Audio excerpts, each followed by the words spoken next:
Hi everyone. Thank you for joining our workshop today. It's called Interview 101. My name is Carissa and I am the marketing coordinator intern at Hack Hub and I will be your host today.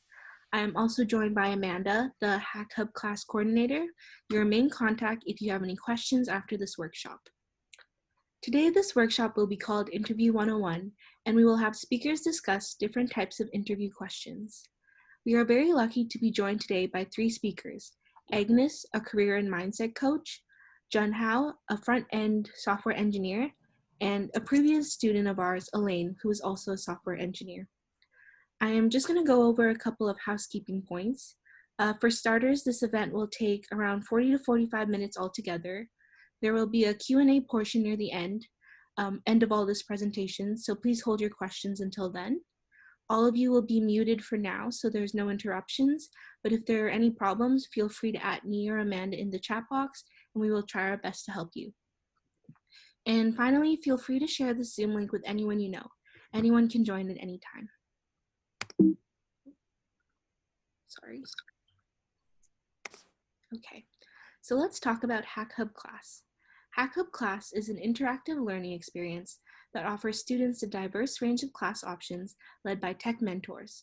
We deliver a variety of educational programs that help students leverage the accumulated pool of industry experts. With courses focusing on website development and design at all different skill levels, our goal is to foster the growth in our students' skills and provide hands-on work experience for future employment. If you are interested in attending any of our classes or want to know more about the different classes we offer, please check out our website or contact Amanda. So we also have career services, and we have three different types of services. First, there is resume editing.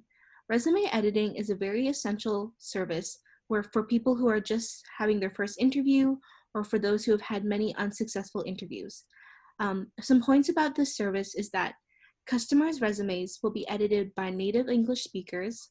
There will be layout and content suggestion provided by professionals, and also LinkedIn and GitHub content improvement suggestions. We also have mock interview services. This is very helpful for really anyone looking for a job because it is really good practice to have before an interview. It's also beneficial for those who are having their first interview or if they haven't had much success in the past. This service includes tailored one-on-one interviews for a requested job conducted by experienced workers and experts, realistic interview procedures. We will provide suggestions and solutions for weaknesses and also provide resources for questions and skill improvement solutions. Finally, we have our job search service package. This is kind of getting the best out of all of our services together. It is recommended for those who have a reachable goal and need results quickly.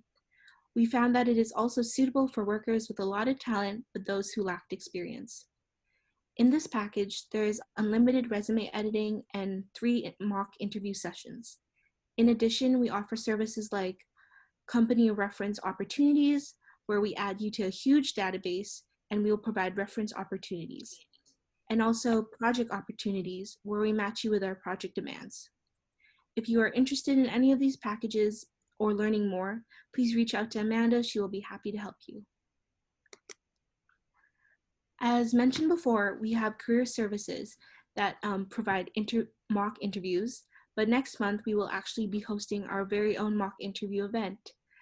This event is a really great opportunity for you to get some quick experience with both behavioral and tech questions. This event will be held over the course of 2 days, and you have the option of choosing between those dates. More information is to come on the specific dates, but there will be only 15 slots available for each day, so make sure you register quick. So the structure of this event, it will happen through Zoom, and participants will enter the Zoom room of the interviewer for 5 to 10 minutes. This will happen with interviewer A on behavioral questions and interviewer B on tech questions. They will also give you feedback on your responses and help you improve. Our interviewers for this event will actually be 2 of our presenters today for this workshop. We will have Agnes interviewing for behavioral questions and Jun Hao for interviewing our tech questions. We are very lucky to have them, and you will hear more from them later in the workshop. To purchase tickets, please visit our Hack Hub class website and submit your resumes and info via the homework function. Amanda is also available if you need any help. Please remember to get your tickets quick because there are only 30 spots available. Now I will pass on the mic to Agnes, who will be the first speaker today.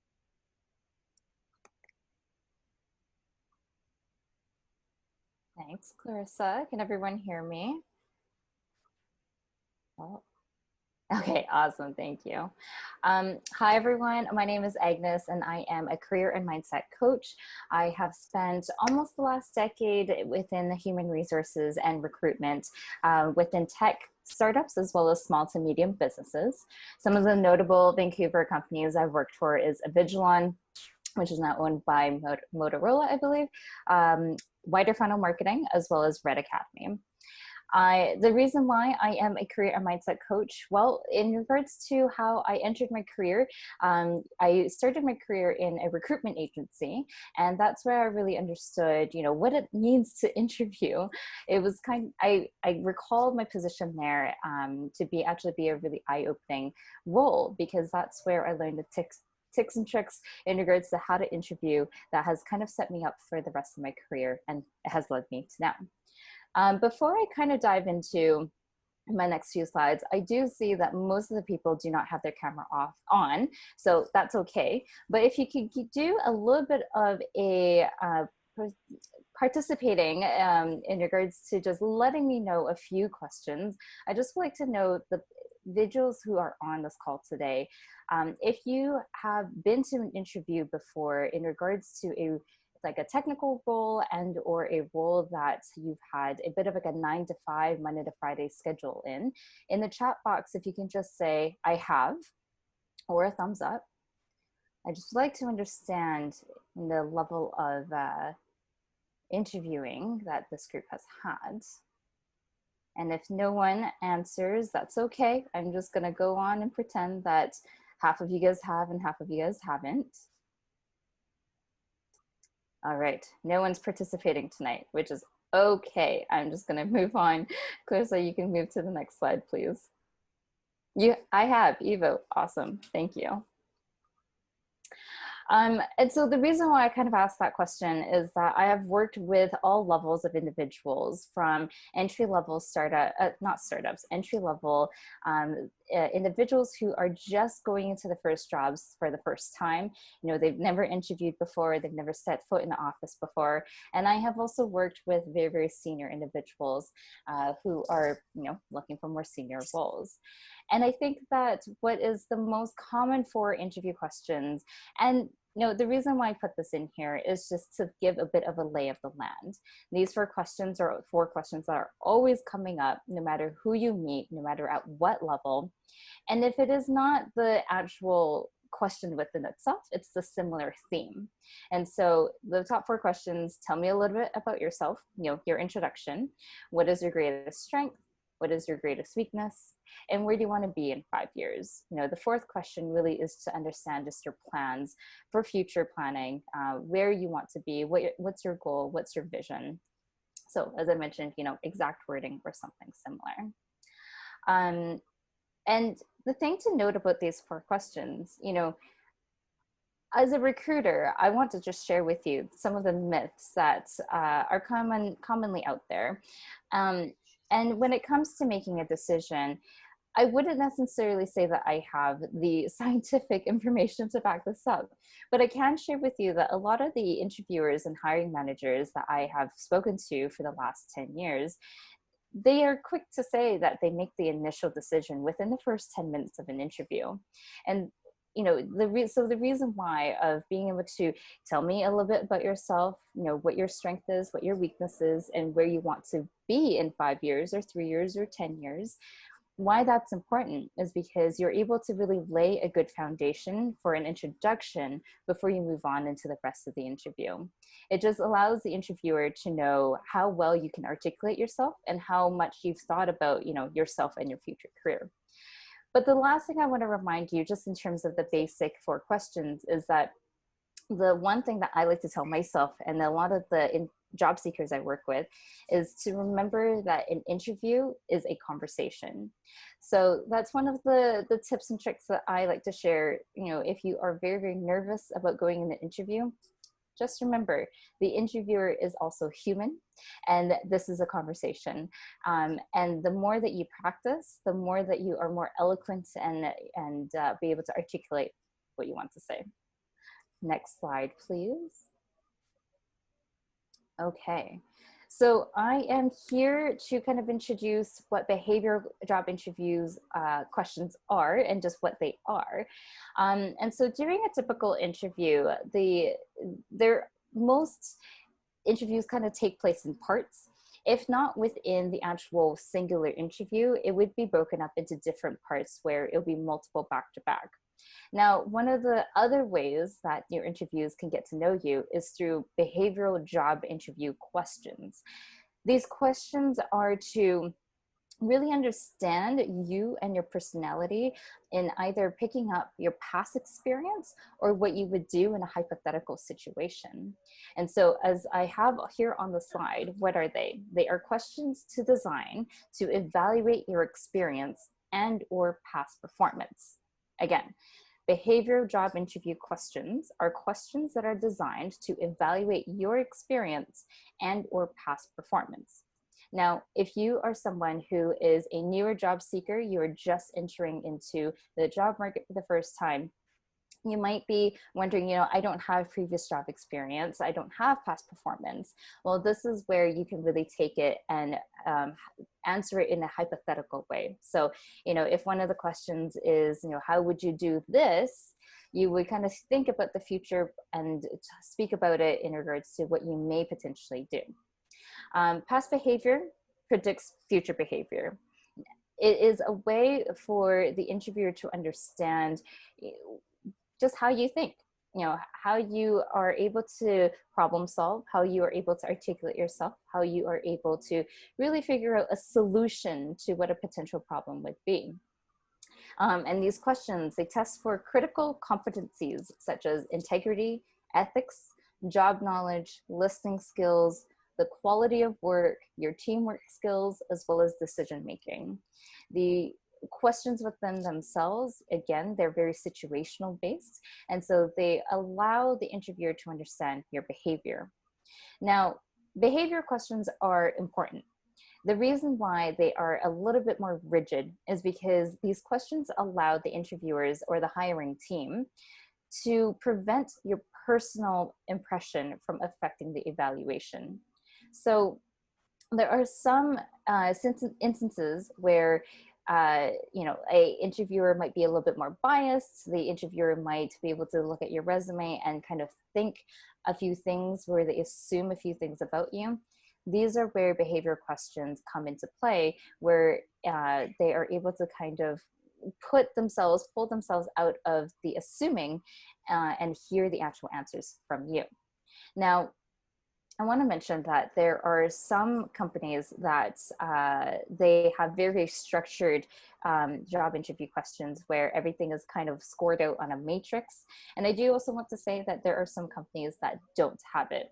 So in either case, whether you are being marked for a score or not marked for a score, the basis of a behavioral job interview question is more or less the same.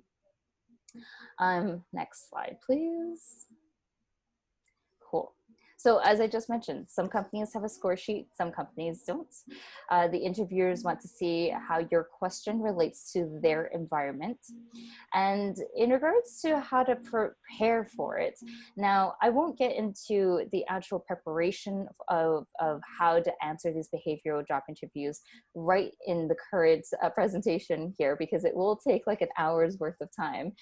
This is something that we can dive into when we meet again later.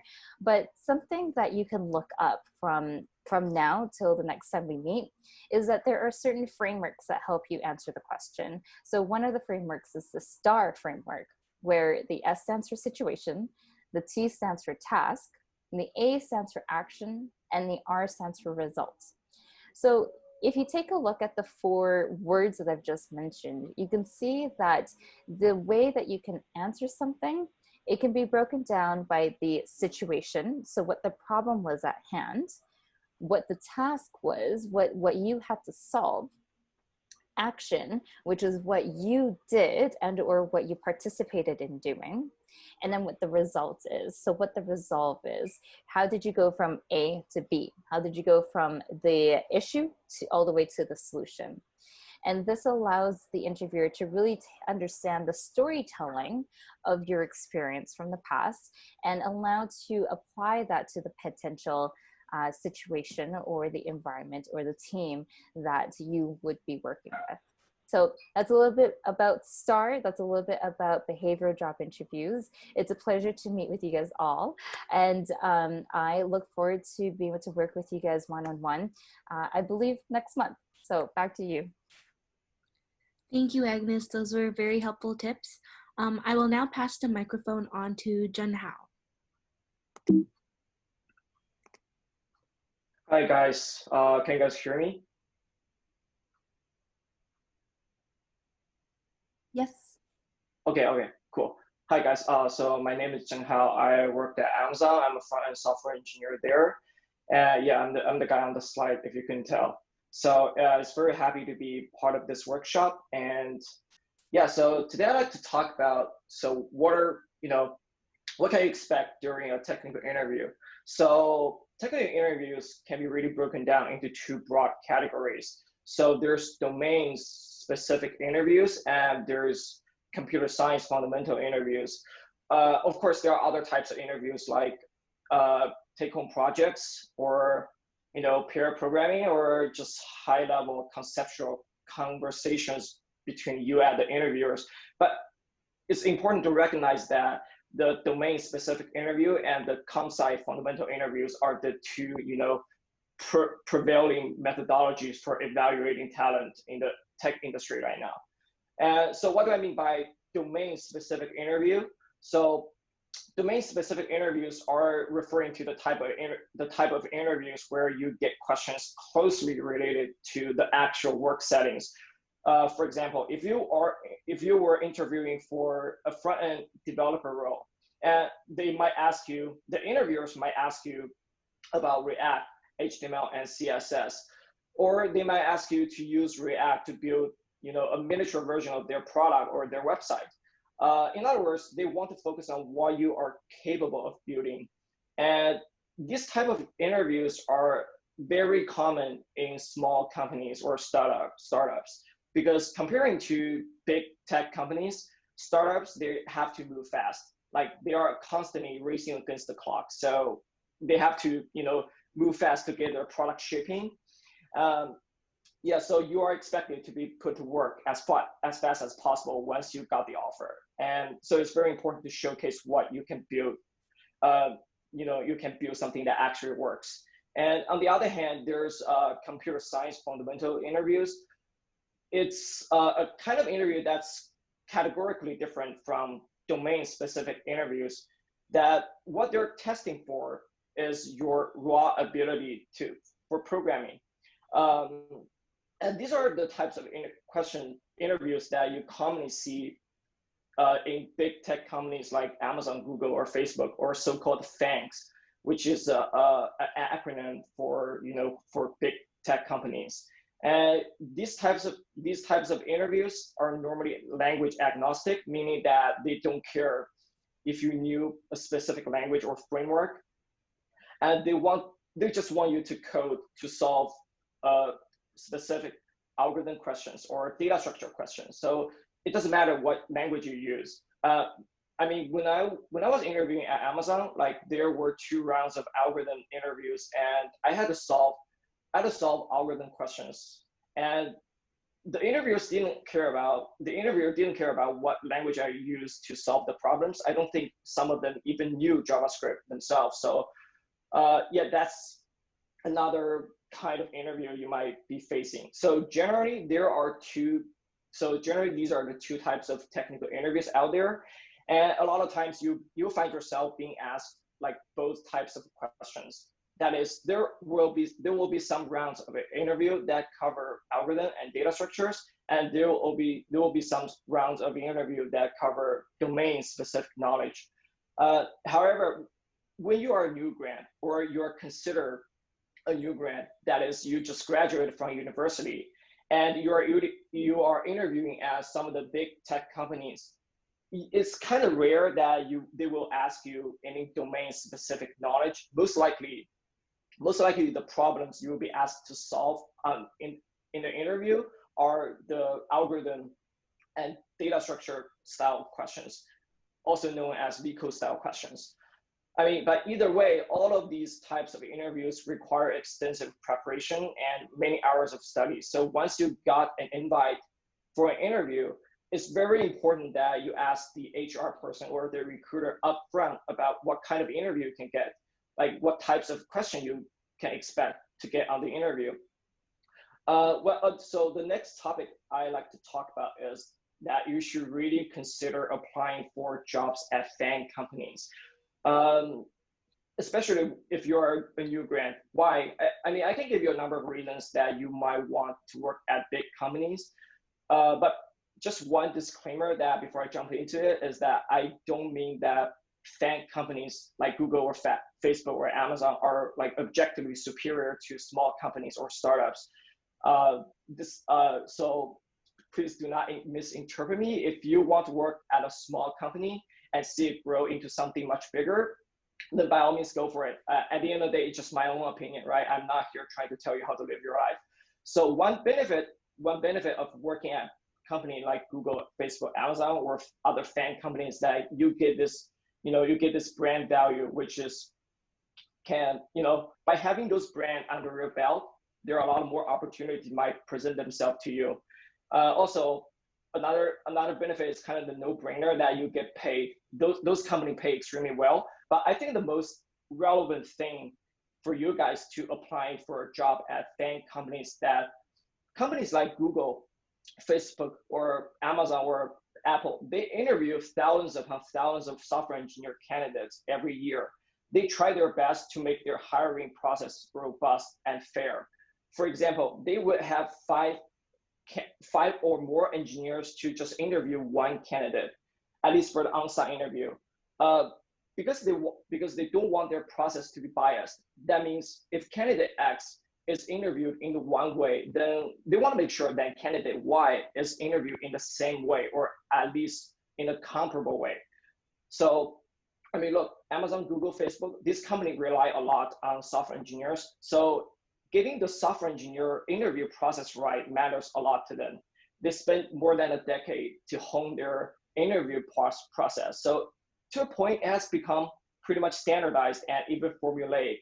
So that leads to my third point, which can be a bit of controversial. That is, the technical interviews with big tech companies like Google, Amazon, Facebook are not necessarily, or at least not inherently, harder than the interviews given by small companies or startups. As I said, the hiring process at big companies are standardized, so which means it's predictable.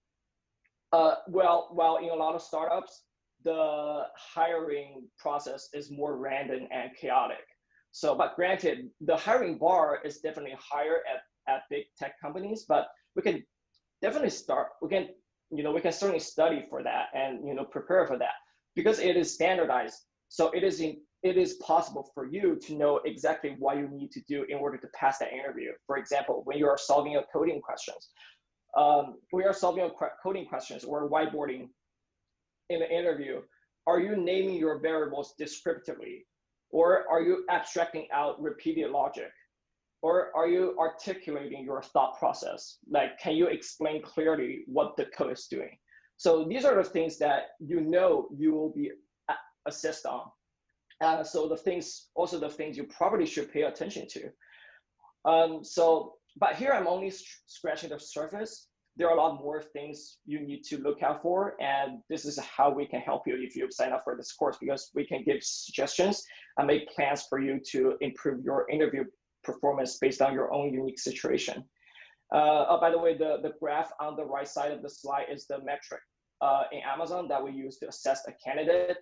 We assess soft skills through leadership principles and hard skills through coding questions. And as well as the results, the candidate has been able to achieve, because I mean, they believe that your past performance is the best predictor for your future success. So yeah, these are the three factors we use to support a hiring decision at Amazon. Yeah, I think I'm running out of time here. So yeah, but do you want to take over, Carissa? Perfect. Thank you, John Hao. Those are very insightful tips. So that was very Cool. helpful for everyone. Now we will move on to our Hack Hub success students. So as you can see, we have had a lot of successful students in the past. After learning their skills and getting experiences through Hack Hub classes, they have now gone on to work for some major tech companies. We are very lucky today to have Elaine, one of our past students, to share her experiences. Now I will pass on the mic to Elaine. Thanks, Carissa. Hi, everyone. This is Elaine. Thank you for joining us in the workshop tonight. You have my photos on the slide, so I'll keep my camera off for now. Hopefully that's okay. As Carissa mentioned, I recently joined eBay as software engineer with around 3 years of industry experience. Before eBay, I was at Expedia, and going further back, I did internships at Amazon and Expedia. I have recently interviewed at over 20 companies in Canada and hope to share my experience with everyone here to provide some insights into the current job hunting process during these tough times. So let's get right into it. Next slide, please.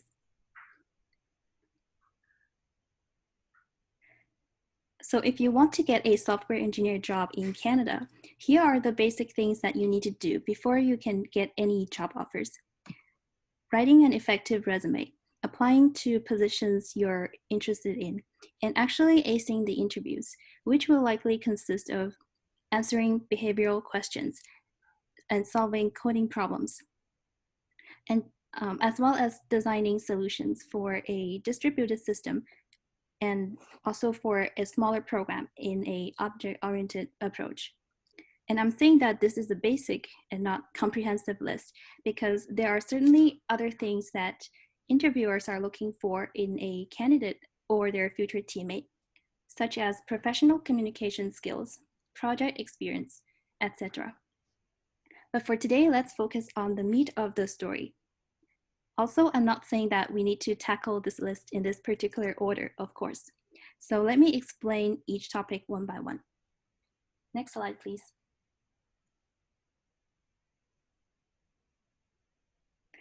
Resume editing. An effective resume is the deciding factor for whether we will get an interview or not. And for a software engineer's resume, the most core content is project experience. How should we write about projects so that they look challenging and impactful? Since it's not a resume editing workshop today, I will leave you guys to some resources that I've listed on the slide here. You can seek help from interviewers at FANG companies and HackHub, of course, who have plenty of experience in reviewing resumes, as well as CV Mentors, which is another paid resume editing service offered by a CS PhD professional. After you have a good description of your projects on your resume, this will also be useful for when the interviewer asks you to tell them about those projects. You can use what you've got on your resume as a reference point for explaining the projects and your contribution on a high level before they deep dive with you. So my last 2 cents on writing an effective resume is to ask as many tech and non-tech professionals as you can find to review your resume, because every reviewer has their own opinions. And by collecting various feedback and determining what best suits your situation, you can maximize the likelihood that any recruiter or hiring manager seeing your resume will pick you. Next slide, please.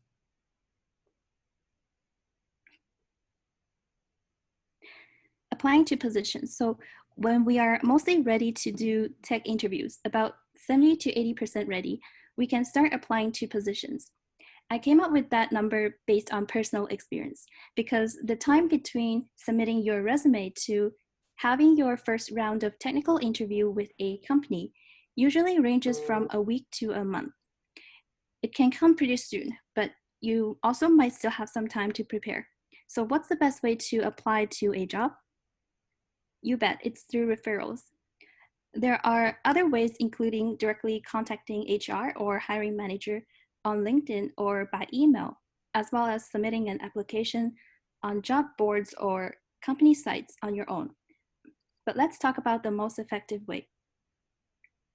So for referrals, you can ask multiple people to refer you to the same company, but only to different positions. There are a lot of resources to find people who are willing to give referrals. For example, your school alumni, LinkedIn network, developers that you met at career fairs, and people from online forums like 1.3 Acres. But keep in mind that people who know you personally usually leads to a stronger recommendation. So start from those connections first. In terms of how to ask for a referral, usually the referrer will ask you to provide the following information: your resume, LinkedIn link, self-introduction in third person, and how many problems you've solved on LeetCode. I will talk more about LeetCode in a bit. So doing this helps you and also helps your referrer because some of them don't just refer anyone, although they would be happy to receive the referral bonus from their company if you get hired. But their reputation might also be tied to your performance, especially when you're not doing so well at the company. So just keep in mind that there might be some checkpoints when you ask for a referral. Otherwise, don't be shy to leverage your network resources. You never know where you will end up in your next job. Next slide, please.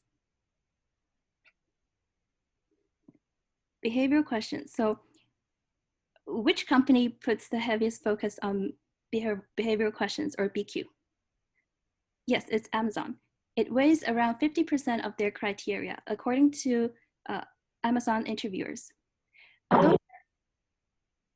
Although writing Amazon's BQ stories can drive you nuts, but after you finish preparing for Amazon's behavioral interview questions, you are most likely equipped with the bells and whistles you need to handle BQs of most other companies.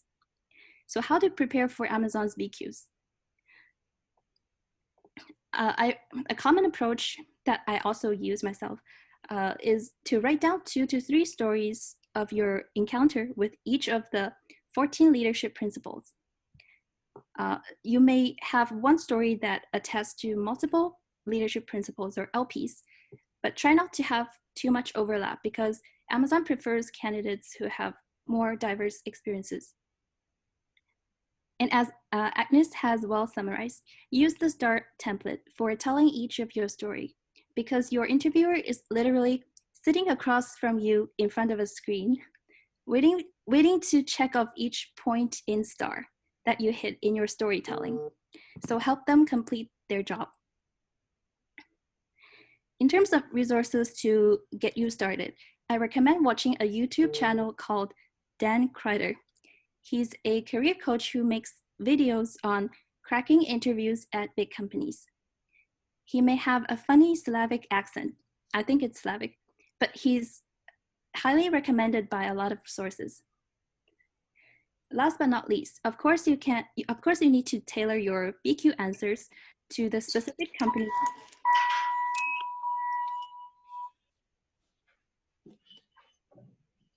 Yeah, last but not least, of course, you need to tailor your BQ answers to the specific company you're interviewing for, since they might have different cultural values besides the ones that may have in common with Amazon's LPs. Next slide, please. Okay, coding. Let's be clear. We don't want to be coding machines. So we don't want to do LeetCode problems for the sake of reaching a certain problem count, but then forget how to solve them soon afterwards, even before you do your interviews. So what's the best strategy to tackle LC problems? It really varies for everyone based on their abilities. My ideal approach divides into 3 stages. Stage 1 is mastering the top 300 to 400 high-frequency problems. And by mastering, I mean you have solved each of these a few times, and you can write out the optimal solution bug-free in an interview setting. For this stage, you can solve them by problem tag. For example, BFS or dynamic programming in order to achieve the most effective result. After that, phase 2 is you expand the 300 to 400 problem set to 600 plus set, where you can solve the entire series of some follow-up problems for a particular problem. And you may also participate in weekly contests on LeetCode to practice getting comfortable in a pressure setting. And then after that comes phase 3. It belongs to those masters who have solved over 1,000 problems. I don't know a few of those myself, and it's not too relevant to today's topic here. So the second part to sharpening your coding skills is how not to forget the problem to any given, how not to forget the solution to any given problem. Carissa, do you mind switching the slide? I just want to check if I have, yes, let's stay on here.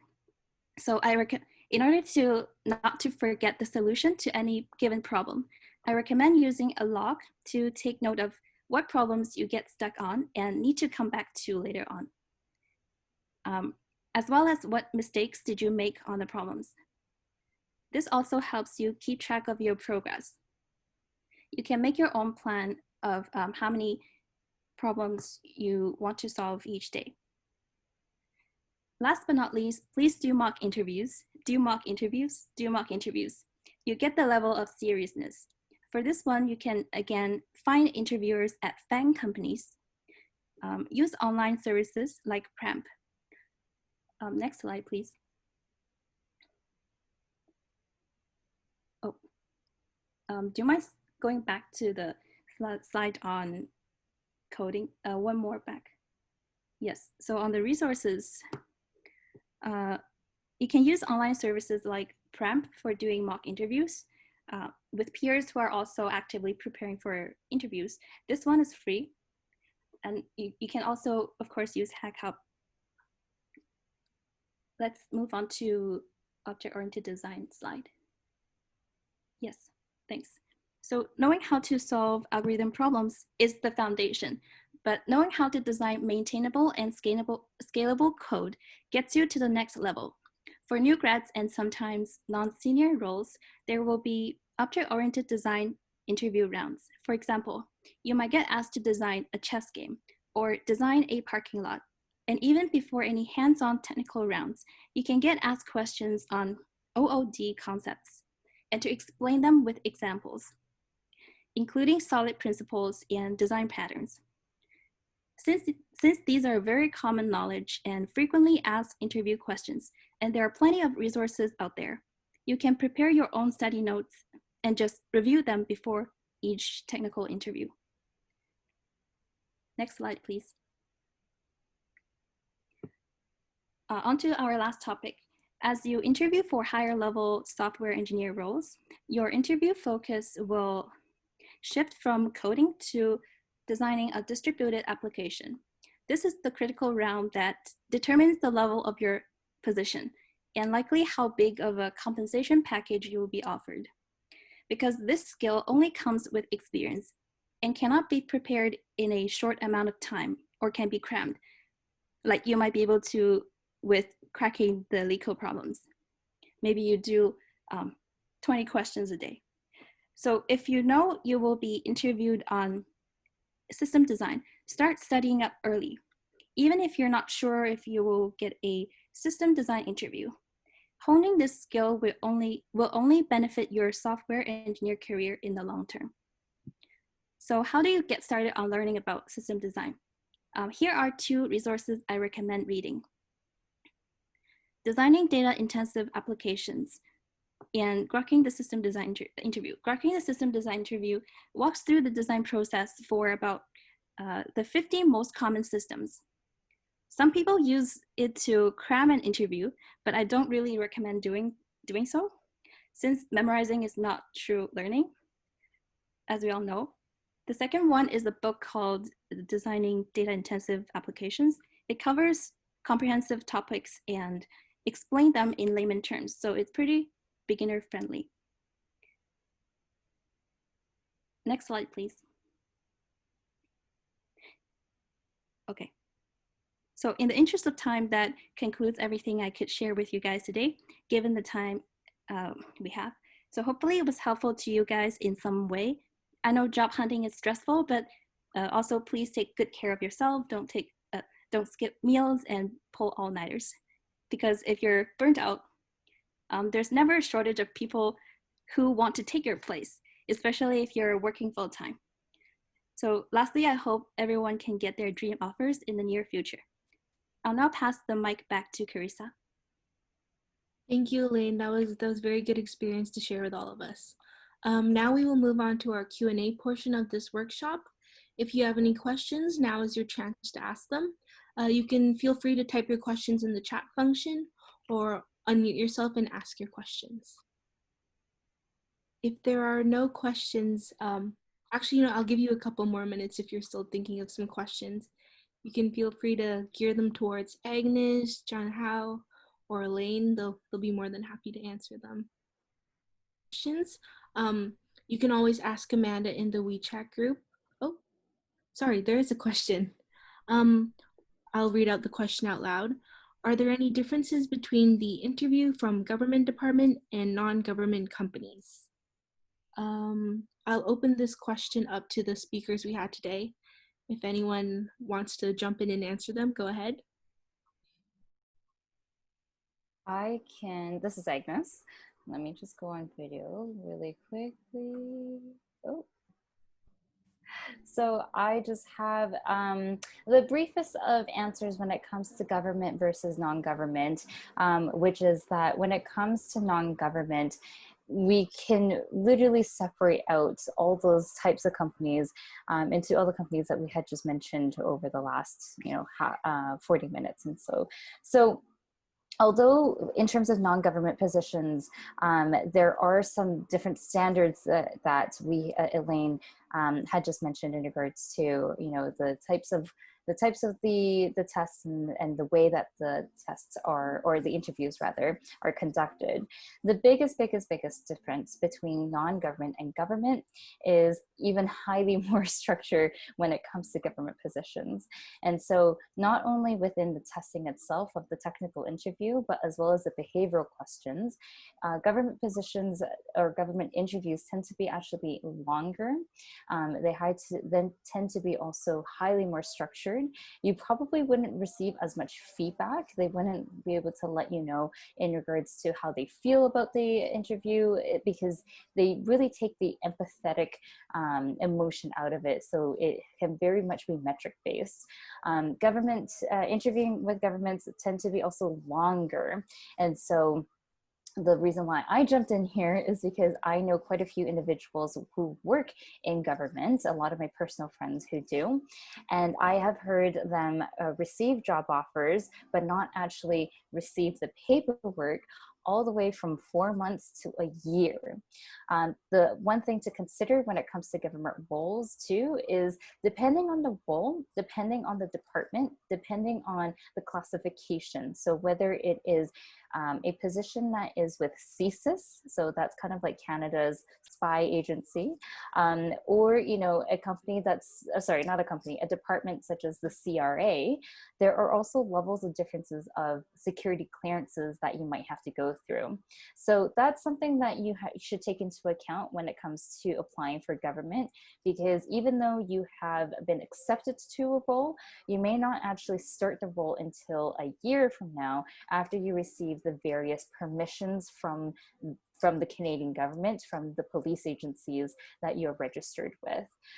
The last thing to know about government roles is that a lot of the government roles within itself, the compensation is also slightly different when it comes to what they can offer.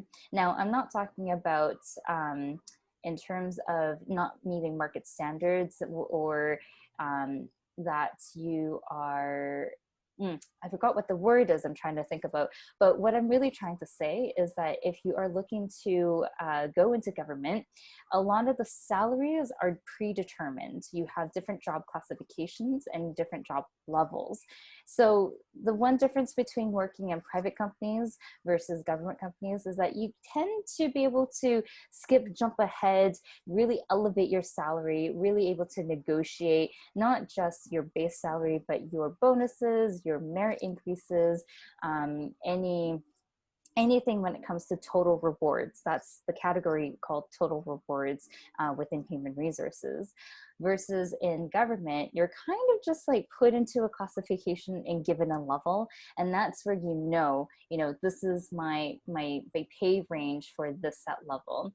The increases come from jumping to a different level for which you have to test for and interview for, and everything is transparent. So if you do consider going into government, you'll hear a lot of different codes. You might hear like EC4, EC5. You might hear of different lingos like that. And that's just a different job classifications that you would encounter while working in government. So that's just my 2 cents. I know I rambled a little bit, but I thought that I'd just jump in here because I do know quite a few people that work in government. Thank you, Agnes. I think that was a really good answer to the question. Oh, and they say thank you too in the chat. So if there are no more questions, we'll move on to our last slide. So that's it. Thank you so much for coming to the workshop today. I know I learned a lot of information, and I hope you did also. I want to thank our speakers for coming out today and sharing their experiences. I'm sure everyone learned a lot. Just a reminder to reach out to Amanda as soon as possible to get your tickets for the mock interview event in August. There is a limited number of spots, so please try to get them as soon as possible. If you have any other questions or inquiries about Hack Hub class, please also reach out to Amanda. She's your person. And if you have any more questions that you didn't get to ask today, please ask Amanda on WeChat. She will direct you to the answer. And yeah, I hope you all enjoyed your time today, and we hope to see you next time. Bye, everyone. Thank you.